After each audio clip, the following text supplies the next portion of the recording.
কখন থেকে ডাকতেছি। এই যে আপনি যেখানে বসে আছেন, আপনাকে যে বলছিলাম জামা কাপড়গুলো ধোয়া লাগবে, এগুলো কি ধুইছেন?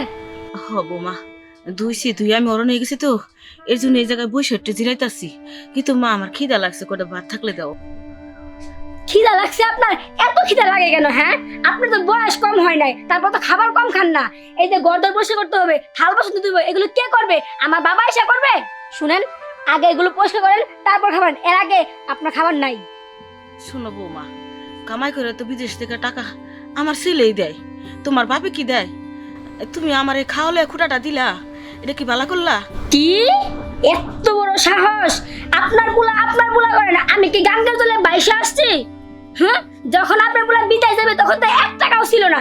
আমার বাবা 1 লাখ টাকা এসে তারপর বিদায় গেছে। আমার বাবা যদি 1 লাখ টাকা না দিত না, তাহলে এখন আপনার মা পুঁতি মিলে ভিক্ষা করে খাইতে হইতো।